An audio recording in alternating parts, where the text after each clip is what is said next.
Have you ever wondered what you'd look like as a Tim Burton character? I do hope so. Oh, otherwise I'd feel quite lonely if I was the only one. Anyways, I have. I get these intrusive thoughts all the time of what I would look like in various fictional universes. Now, usually these stay as just thoughts.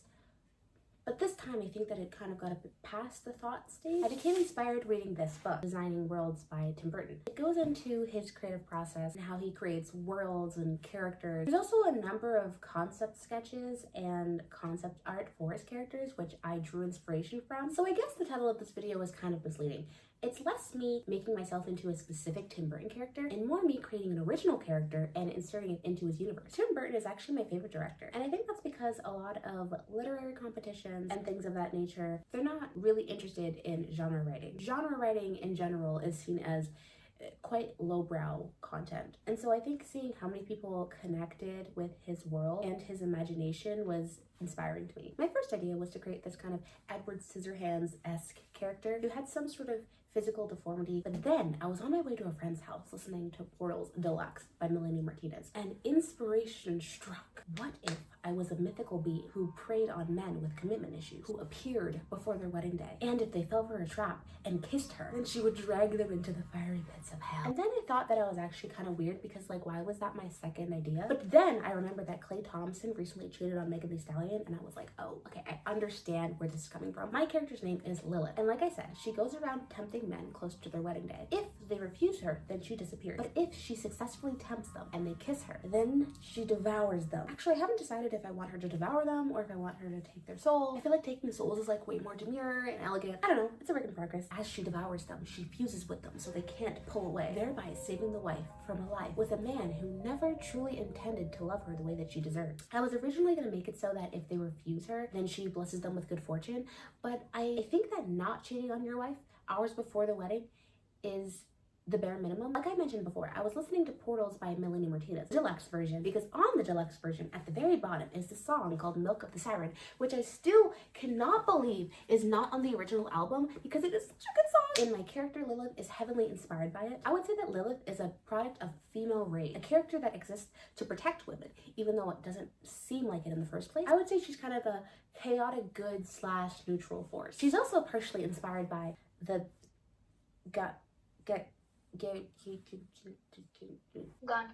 Gonkana from Irish mythology, which from what I've read is just a fairy with insane wrist, and he seduces women, morphs himself into their ideal man, and then leaves them in pain and despair. So I guess Lilith is kind of like this, but the female version, and she kills them instead of leaving them in despair, which is kind of nicer if you think about it. For the look, I didn't necessarily do a sketch like I normally do. I was fully going off like vibes and just my supernatural instinct. I had a vision of a pointy corset and a white dress. So I set off in search of a pattern that was pointy at the top, and I came upon this one pattern that was actually made by Official Handbly, who I love. I watch all of her videos. Actually, the only reason that this project exists is because I saw the pattern, saw that it was her pattern, and then very impulsively bought it when I was at the library doing my taxes. So that's cool. First things first, I cut out the bodice pattern. She didn't have seam allowance. She explains in the pattern, okay, that she didn't add seam allowance because different people like different seam allowances. But I had to add the seam allowance, and I'm still faulty about it. So I spent what must have been 2 hours going around and adding 5/8 of an inch seam allowance. I also slightly altered this corset pattern by shrinking down the waist size. I was really trying to give like Emily from Corpse Bride, match the waist, you know what I mean? Then I went through my fabric stash trying to find a suitable fabric for this project. Okay, so I have like a few options for fabric that I can use for this project. Just kidding, I have 2. The third option is actually just like a fully finished garment that I totally forgot is a finished garment because it looks like a blanket. I also have this. I don't know what I'm gonna do with it. This is the first option.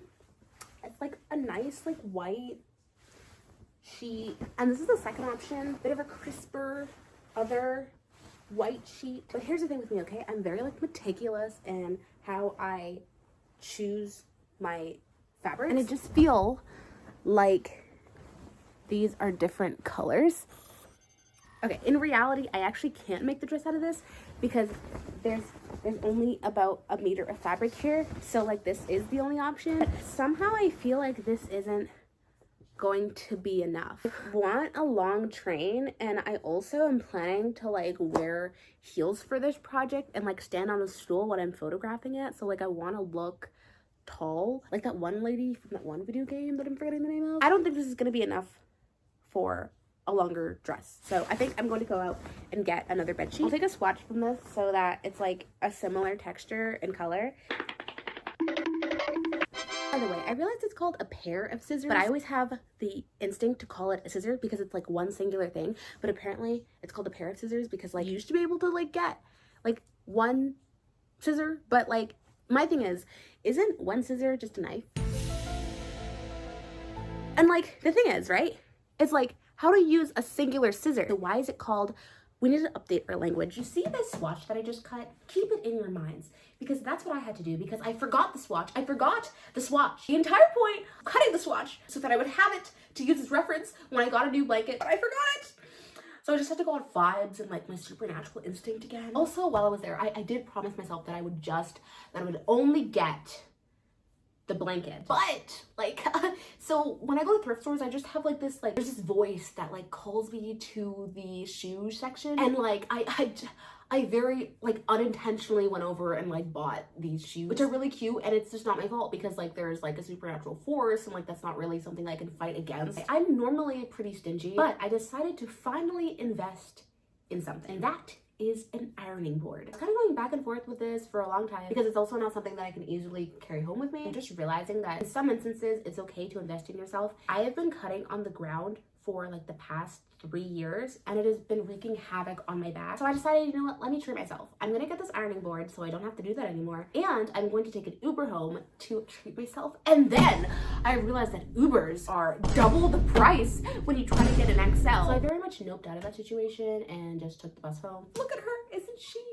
beautiful? Or maybe he. I do already have a female dress form named Annabelle, so maybe I should diversify my sewing collection. Leave me name suggestions on what I should call it. Before I start a big project, I always make myself a pot of soup. Whenever I get wrapped up in like a creative project, I just forget to eat, and I just won't eat if I don't have something that's like readily available. Also, can I just ask you like a personal question? What is the biggest carrot you've seen? Because I guarantee it is not as big as mine.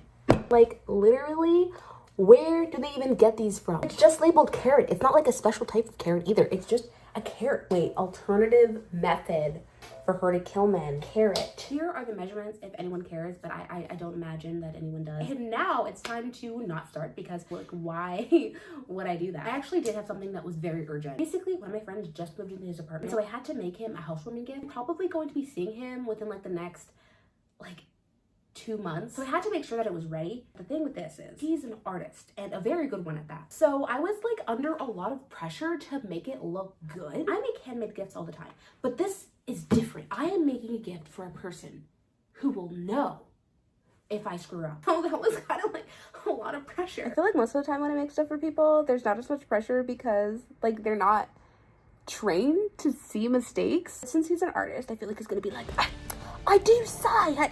I see the strawberries.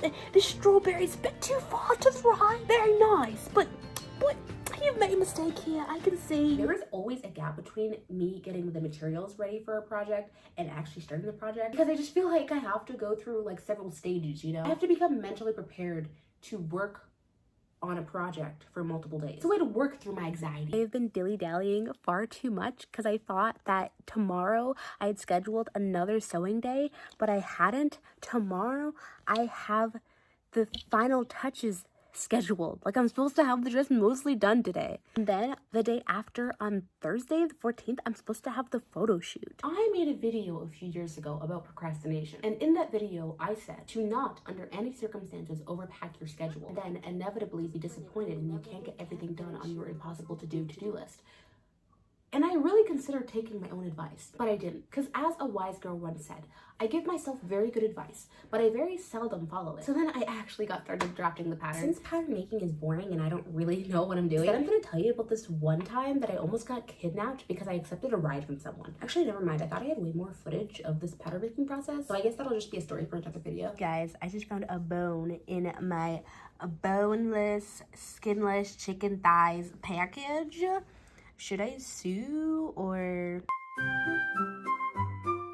Now the next morning, you're not gonna believe this, I actually did some work. I did a makeup test, the base foundation, the eyelashes. I also put the rollers in the wig because I kind of wanted to do a test trial before the actual shoot. Now I was gonna continue to be productive for the rest of the day, but unfortunately, as soon as I started working on the dress, I got burnt by my iron. So I took this as a bad omen and a message from the supernatural spirits that I really shouldn't be working. While I was brainstorming different housewarming gifts to give to my friend, I had this crazy idea to make sheep toilet paper holders. Actually, it wasn't really my idea. I did see it on YouTube Shorts, but like I have a twist. I'm putting a twist on it. I'm going to make these toilet paper holder sheep, but better. Oh, you're using Dollarama clay. What do you think this is, Balenciaga? I said he had a permit money, not me. I also stole some bougie toilet paper from my aunt's house when I went, which is a treacherous place because one of her cats will not leave me alone. No, don't get me wrong. I do definitely have toilet paper. Don't get the wrong idea about that. But considering the fact that he can afford to live on his own in 2026, I'm going to assume that he also buys bougie toilet paper. Also, deep-ish thought. And maybe this is because my love language is gift giving, but I've been seeing a lot of men online recently trying to justify why they haven't bought their girlfriends a gift. And it's like correct me if I'm wrong here, but like if you don't have money for a gift because you don't have a job, then you should be able to make one. And if you don't have time to make her something because you do have a job, then you should have money to buy her a gift. I'm sorry, the math is just not mathing to me. I mean, to me, it seems kind of like a skill issue or an effort issue, because if you have a pen and paper, then you can write her a poem. And for your information, this entire gift cost $10, unless you're the person that this gift is for. I actually spent $1,000 on Balenciaga clay. Anyways, like I said, I am making sheep toilet paper holders, but better. How is it better, do you ask? Well, I included backstories for the sheep. You see, they're both brothers and they have a sibling rivalry. One is an accountant and one is a bodybuilder. So they hate each other. In fact, they should probably be placed on opposite sides of the counter. I mean, it's also maybe his choice what their relationship is like because it's his gift. But I highly recommend this backstory. Also, they did have a brother, but he was ugly, so he had to go, unfortunately. Anyway, here are the sheep and the pot. Swear to gosh, if he doesn't like these, because both of the sheep's heads fell off and I had to glue it back on with 2-part resin. So I'm pretty sure our friendship hinges on if he likes these or not. I'll update in the next video if we're still friends. Okay, so it's 8:20 p.m. and I have done nothing. I kind of told myself I'd get started on it like after I had a shower, and then I got busy cleaning my room, and then I got busy, doing other stuff. So I actually haven't like done anything or taken a shower. But here's the thing though that you're not understanding. Since this is like a Tim Burton-esque dress, it actually makes sense to do it at nighttime. It fits the aesthetic and therefore it'll come out better because I made it at the correct time. Okay, so after I finished patterning everything, I cut out the fabric. Now I'm going to try my very best to actually explain what I did. So the dress is made out of 3 layers. 1 layer of cotton canvas, 1 layer of muslin, 1 layer of the 2 sheet fabrics with the skirt panels added to them. Hopefully that makes sense because it's actually like time for me to eat and stop talking about sewing. And I did this thing with this project where I decided I would only watch wedding related content to hopefully fuel my rage further about the subject so I could get in character, And oh my gosh, did it work? I'd heard weddings were expensive before, but oh my goodness, because how is the average wedding $30,000? What do you mean venues surprise you with hidden costs after you've already signed so you can't get out of paying them? These are the type of people that Olivia Rodrigo warned us about. And as a materialistic person who likes nice things, I just don't understand how one day could be worth that much money. Maybe it's because I've never actually been to a wedding, but everyone I do talk to who's been to a wedding says that they're boring anyway. So like, what is the point of spending so much money? But I strongly considered reworking my character so that she would appear after the proposal so that the bride wouldn't waste money planning the wedding. For my wedding, I swear to God, I'm gonna have a costume party, which is probably going to be pirate themed, but I haven't necessarily decided yet. I want it to be pirate themed because I want to have a Captain Jack Sparrow impersonator there, and I am renting a backyard for the ceremony. My mom actually told me that she's not coming to my wedding because I told her that I was gonna have KD and hot dogs for everyone to eat at my wedding. So I guess she's not coming because I wasn't joking. After sewing all the pieces together, I pressed my seams because the spirit of Bernadette Banner looms over me while I sew. I'm afraid of what she'll do to me if I don't press my seams. Look, I even steamed it down to relax the thread before steaming it open. Now this is me after I marked all the boning channels because I had no interest in further torturing myself. And here's the thing. There comes a moment in every creative process where you ask yourself, what if I just don't finish this? I mean, I did finish it, but I strongly considered not in this moment. I think the fact that I made the decision to not work on the dress, but to sculpt clay sheep and make them elaborate backstories was finally starting to weigh on me. I was very much over the process, and then I thought to myself, is this my fault? Is it truly my fault for procrastinating the entire day? But then I was like, how was I supposed to know that I wouldn't be remotely interested in working on it? I'm not God. And despite the fact that I dressed up as one for Halloween last year, I am not a fortune teller. So armed with the knowledge that this definitely was not my fault in any way whatsoever, I spent the next hour sewing and sewing and sewing. I spent the next hour sewing straight lines, which is about as interesting as it sounds. But then, Be Prepared came on, and I tell you, the spirit of Jeremy Irons entered my soul. Just listen to teacher. Suddenly, the path to success was clear, and I finished in record time. Then, I did not go to bed because I got distracted making a banner for my channel. Ignore the fact that this was 5 a.m. And then, I finally went to bed. Okay, I'm still up, but I have a good reason, okay? I found this little kid's YouTube channel. You guys! Oh, I lost a tooth! Oh my god! Making a 10 subscriber plaque? Wait, I feel like I need to do this now. You guys, my heart is gonna explode.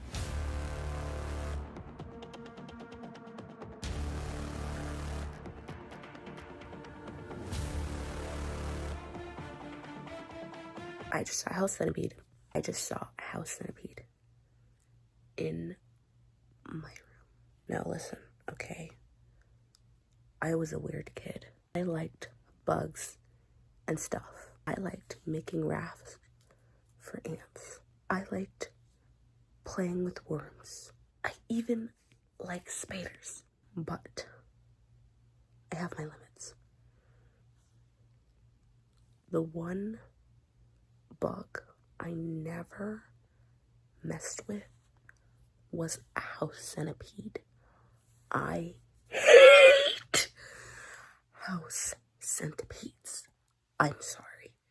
I'm sure they're great people, but they are the ugliest bug that exists on this planet. So I am going to go find my raid, and the next time I see the house centipede, it's going to be dead.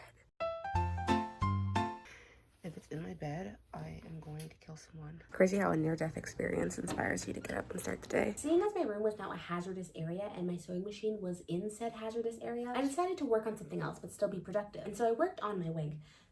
But truly, I do have a confession to make. I know why there was a house centipede in my room, and it is my fault. So this spring, I realized that we kind of had an ant problem, and I like ants, but just like not in my house. So I was looking up ways to get rid of them, and I saw these liquid ant traps online. Like my original plan was to build an ant sanctuary and stock it full of food and everything that they need and make it kind of a paradise that they would naturally leave of their own volition, thereby ridding our house of the ant infestation. So they would all live in peace and harmony in our backyard, and it would be so amazing that they'd have no choice but to go there. But the ant traps for $15. So I set them up before I left for my aunt's house. My aunt isn't a person, not the ants. And I saw a bunch of them eating the syrup. And I was like, haha, I tricked you. You're actually eating poison. And you and all your family are gonna die. I admit I had grown quite weary of them at this point. But then I got back and they were gone. Now I know that was the point, but I still felt really bad. I killed them. They're all dead. And because of me, a slow, painful death of poison, no less. I'm a monster. And I started having visions of the last lone ant crawling back to its nest. It sees the queen, who's also dying of poison. The bodies of their dead comrades lay around them, and he reaches her just as he's about to collapse. And she holds him in her arms, and she whispers, "Who's done this to you?" And he musters up the last of his strength to say, "It was the dark-skinned girl." And then he dies, and she screams in agony, and she chants a curse in her ancient ant language, cursing me to be forever haunted by the most ugly bug to ever exist. That, or they were also attracted to the sugar poison fluid, but somehow my explanation seems more plausible. I have been cursed by the ant gods, and clearly the curse worked. I now live in fear sleeping in my room because to this day, I have not found the centipede. Also, can we appreciate how well I did this swoosh?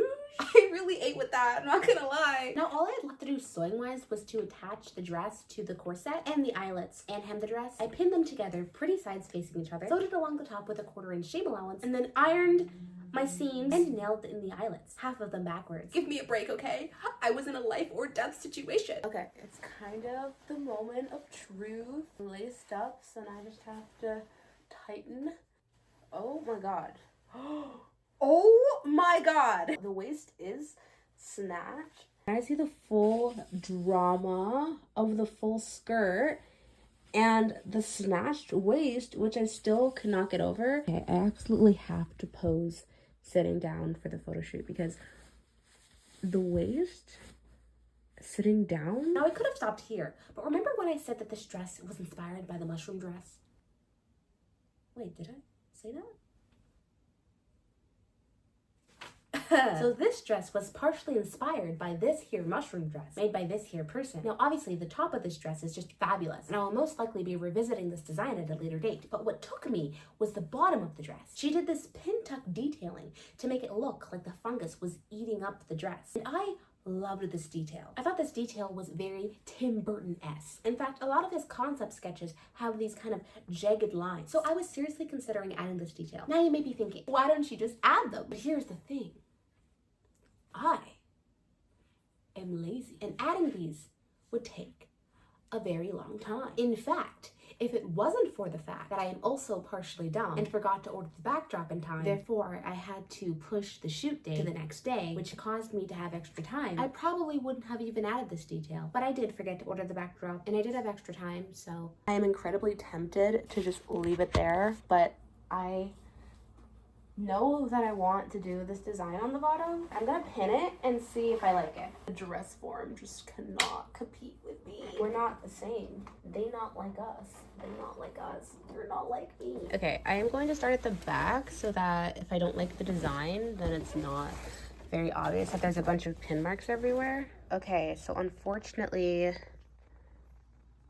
this looks really good. Legend says that I then proceeded to spend the next 2 hours pinning and pinning and pinning. And all for nothing, because I really didn't get a good photo of the bottom of the dress in the end. But this process was actually very therapeutic. I was referencing this image and trying to mimic these chaotic lines that are characteristic of his art style. This definitely did not need to take 2 hours, but I'm just very picky. Take this section, for example. What exactly is wrong here? I removed that, and I think this is to move over a little bit.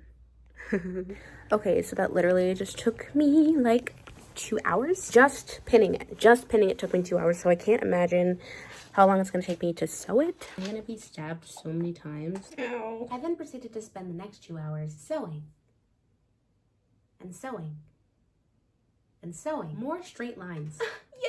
And as I was sewing these lines, I became enraged once again. The making of this dress really did wonders to get me into character. As you watch this montage, allow me to complain once again about the price of weddings. Because $7,000 for flowers? I mean, not that I want them to make less, because my aunt is a florist, and from what I understand, there's a lot of overhead costs, and I want her to keep making her bag, but it's kind of a lot. And of course, I want other business owners to continue making money to support themselves as a business owner myself.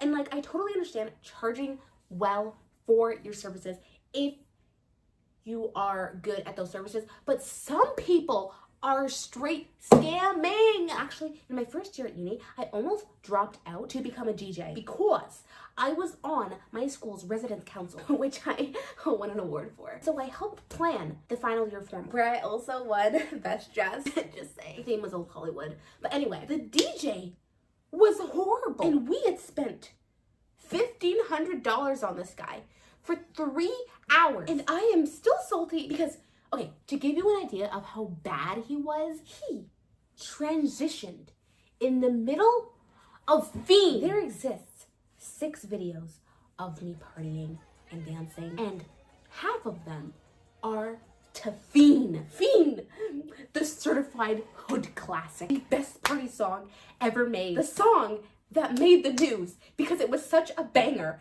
that Travis Scott's audience made him play it 17 times, and it made the news because the residents nearby thought there was an earthquake. Who plays the intro to Fiend and is like, you know what?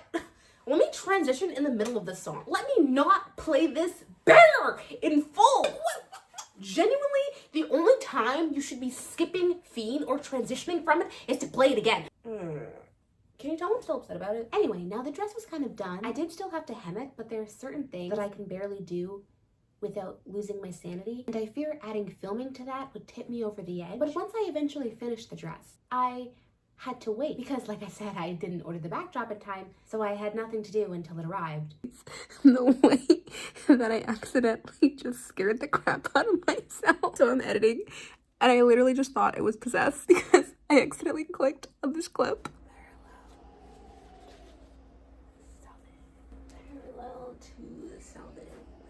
And I'm like, what am I murmuring? I'm actually just saying parallel to the selvage because I needed to cut the pattern pieces in a certain direction. I literally thought I was possessed at some point during this project. In the morning, I continued to wait. Amazon said that the backdrop wouldn't be arriving until between 5 and 7 o'clock. So I decided to clean the living room and set up my filming equipment, make sure everything was charged, and then I sat on the couch doing nothing. I've done everything I need to do. I've plugged in my lights. I've finished the dress. For some reason, I didn't much feel like procrastinating anymore. My bun-burying spirit had fizzled away. Now, with nothing to do, I didn't want to do anything but do the project. How unfair life can be at times. There was actually something that I did forget to do. Remember that bouquet of flowers? Did I mention the bouquet of flowers? I didn't mention the bouquet of flowers. Good, one job! For this project, I wanted to have a bouquet of flowers. I kind of wanted to be an anti-bride, but I purchased a bouquet of ivory flowers from Value Village when I went. I wanted these flowers to be red because in the story I'm writing, one of the lines is that her lipstick matches the bouquet of flowers she was holding, with little punches of red to accentuate her lip color. I had to dye the roses, or at least that's what I thought. You see, I was very worried about the dye not taking. In my experience, the hardest colors to dye too are red and black, especially on synthetic fabric. I decided to test it on 2 of the flowers, and thank goodness I did. As I suspected, the dye was not taking well. It was dyeing to this washed out red color. I even tried to mix in some brown and it just didn't work. So I kind of changed gears a bit. Okay, I just realized something. I am literally painting the roses red. I feel like my entire life is a fairy tale. This is a very strong visual. I wonder if I should leave them like this, but like this isn't inspired by anything. Wait, Tim Burton did an Alice in Wonderland adaptation.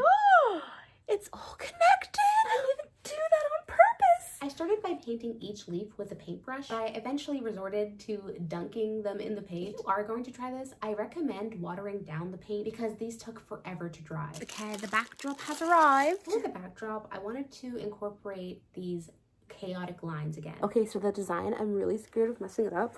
So I'm just gonna like do it on this little piece. I'm planning on just like crinkling it and then like dabbing black paint. Oh, this isn't going well. I already know this isn't going well. Okay, hang on. I think I need a thinner paintbrush. Some of the best ideas are born of madness. I did eventually get a technique going where I would scrunch up the fabric and then brush the Sharpie in one direction. I also switched to a girthier marker because I liked the look of the strokes more. By the way, did you know in Sleepy Hollow, a movie that's also directed by Tim Burton, the stripes on Katrina's dress are actually drawn on with permanent marker. Everything is connected. I totally did that on purpose.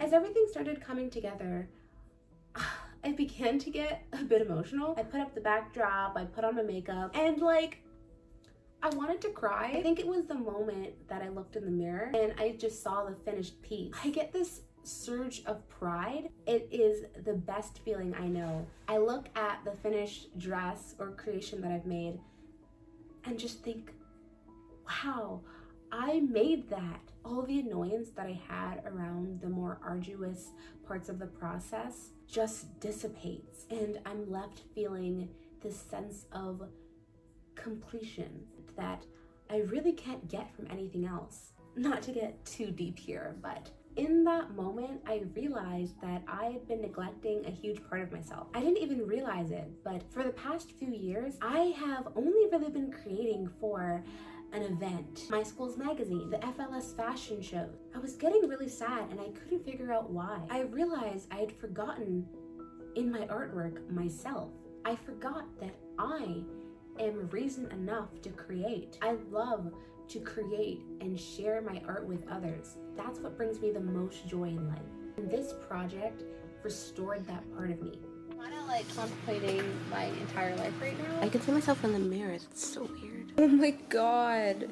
Everything is going wrong. Okay, not everything. I might be exaggerating a little bit. He witnessed the entire mental breakdown. He's amazing for mental breakdowns. Okay, so I just spent like 3 hours editing and I accidentally closed my editing tab and it's all gone. I think I've got the colors pretty close.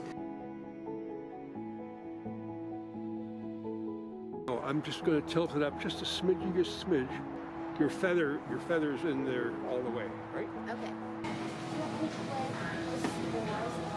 The spores? Of course. You're very welcome. Feathers and everything and flowers. Because I have black feathers, maybe I should use red.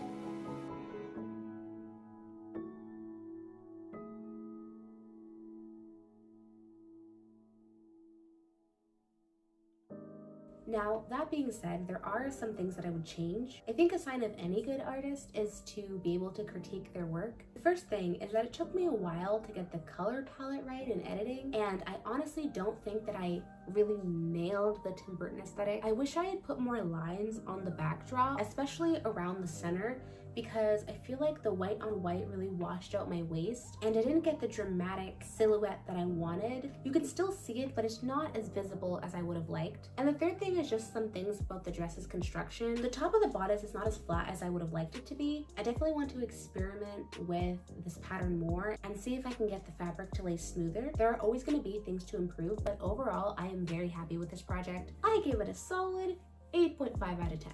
Currently, I am working on a short story to go along with this project, and when I do finish it, I am going to force one of my male friends to voice act with me because I want to make an audiobook. That should be out sometime this year? Maybe. No promises, because it is entirely possible that I will finish it, get to the end, edit it, and decide I hate it and never publish it. But we will see. I have faith in myself and I've already made the first draft. Currently, I feel like my skill is far below my taste. I have all these elaborate ideas, but I lack the technical ability right now to translate that to paper. So, criticism on the stories that I've already published on my Wattpad account would be greatly appreciated. I hope you're intrigued. Anyway, that's the end of the video. So, bye.